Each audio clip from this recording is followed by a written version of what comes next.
Time now for sports on 104.7 The Cave. Here's Ned Reynolds. Mikey, intern Ned Reynolds in the studio on a Wednesday morning. So the Kansas City Chiefs, of course, in St. Joseph, Missouri. When are we going to get this Chris Jones deal done, man?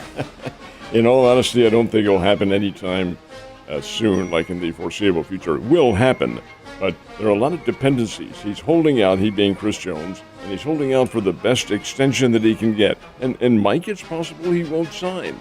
If he does, of course, he has to play for the Chiefs. He has no options as far as that's concerned. He's under contract. But at the end of the year, he becomes a free agent, and there are no negotiations that can go on. What he's waiting on, in my opinion, is the holdout by several other defensive players in the NFL. They want their money. They want around $30 million a year. And in all honesty, Chris Jones is probably worth that. But whether or not the Chiefs want to skew their salary cap by doing that, that remains to be seen. Nick Bosa, San Francisco 49ers, holdout, defensive tackle. He wants to be the highest paid defensive tackle. Well, these guys, I guess, have a massive monetary ego, and each wants to be on top. But we'll see how this works out. But I really do think that Jones will sign probably sometime late in the training camp. It's not at least presently, a great situation for the Chiefs. As we talked about, best case scenario, if he wants some money, short term, doesn't make it like Mahomes, but I can see him not wanting to do that either and just walk, and then we don't get anything for him after this year, which would really suck. Don't think that's going to happen. I hope not. All right, who was the Notre Dame all-time great who just passed away When yesterday? I was a kid, and this is back in the 1940s, early 1950s, this was a name that was synonymous with football greatness. Of course, it's lost its luster over the years, but Johnny Lujack. He was Notre Dame's three-time All-America, led Notre Dame in the 1940s to 3 national championships, Heisman Trophy winner 1947, and Johnny Lujack was it. QB for the Irish, and was a participant. Back then, Mike, there was no two-platoon football. Everybody played defense and offense. They played the same thing. He was a terrific defensive back as well as being the quarterback for Notre Dame. Made a great tackle in the game of the century in 1947, Notre Dame Army. Army was number 1 in the country. Yankee Stadium, 75,000 people. Nothing tied. That's how it ended. That's how good these teams were defensively. And Doc Blanchard, one of the great Army running backs at the time, got loose on a big gain. Lujack made the game-saving tackle. That was one of his claims to fame. Later played for the Chicago Bears, retired in 1951. Passed away yesterday, age of 98. He was one of college football's all-time greats, Johnny Lujack. Iron Man. And if you've ever played Iron Man football, you know how fun it is, but how exhausting it also can be. You just did a drive down, a field, and then you got to turn around and go out there and stop them.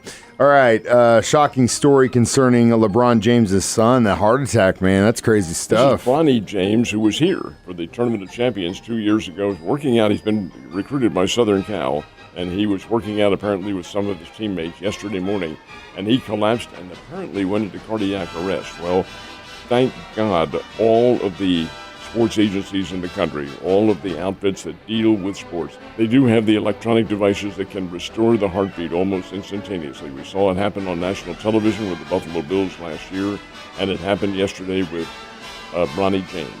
He got his heart back. He went into the hospital. Of course, they put him in the ICU. He is no longer in the ICU and is resting comfortably. It's one of those situations that can occur. Was there a reason for it? Of course there was. There was a reason for anything. But why? That remains to be seen. They'll do some tests on him, but it's LeBron James' son, his oldest son, Bronny, and that's a frightening situation. So before the nation finds out about UAPs in the hearing today, we're going to talk Cardinals baseball. Did they win in the desert last night? No, they did not, and they lost a tough one to the Arizona Diamondbacks 3-1, with Arizona scoring all 3 runs in the last of the 8th inning. Cardinals were shut out 1-0. Now, how did the Cardinals get their 1 run? I love this. This is the kind of baseball that this old man really appreciates. A steal of home. They had a double steal. Runner going to second base. Row down there. Guy comes in from third. Beats the tag. It's Brendan Donovan who came in. Slid in. Perfect. 1-0. And that's the way it stood until the last of the 8th inning.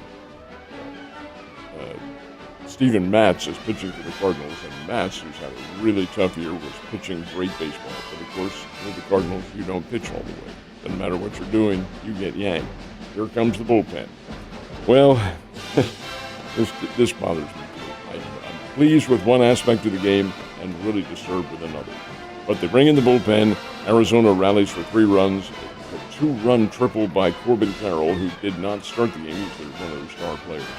A 2-run triple off the center field wall. That drove in the winners. 3-1 Arizona Diamondbacks win. They play the rubber game this afternoon out at Chase Field in Phoenix, where they have had something like 29 or 30 consecutive days of over 100 degrees.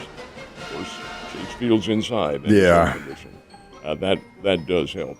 But nonetheless, Diamondbacks broke a 5-game losing streak with that win. Cardinals fall to 12 games under the 500 mark and still 11 out of first place in the National League Central Division. We'll see how it all works out. Yeah, a lot of questions. Royals didn't really fare that well against the Guardians either, did they? Lost 5-1 to Cleveland after having won the night before. In Kansas City, here we are at the end of July. They still don't have 30 wins this year. They're right there stuck about 29 and 74, somewhere around there. I still maintain they're not all that bad, but they're just not together. 5-1 Cleveland Guardians win. Spring Birds go down to Tulsa, open a series with the Tulsa Drillers, and Tulsa beat the Springfield Cardinals 5-3. Springfield falls now to 3 games under the 500 mark, still battling for perhaps a better finish in the second half that might get them into the playoff, but you got to start winning before that happens. Hell yeah. All right, when you look north to Michigan, interesting story with that coach getting suspended. Yeah, the embattled, and he is, Jim Harbaugh, is the head coach of the Michigan Wolverines, and apparently has agreed to a penalty from the NCAA, and that penalty is he will sit out the first 4 games of this season. This is because of recruiting violations, and apparently Coach Harbaugh did not tell the God's honest truth to the investigative committee who was looking into these recruiting violations. So the NCAA has said, okay, you get a 4-game suspension. Obviously, that'll be, at least I would assume, without pay, and Michigan will have to go at it from there. But that's the penalty, so Harbaugh, do not expect him on the sidelines for the Wolverines' first 4 games of the year. Shocker. Ned, you have a great day. I'll see you tomorrow.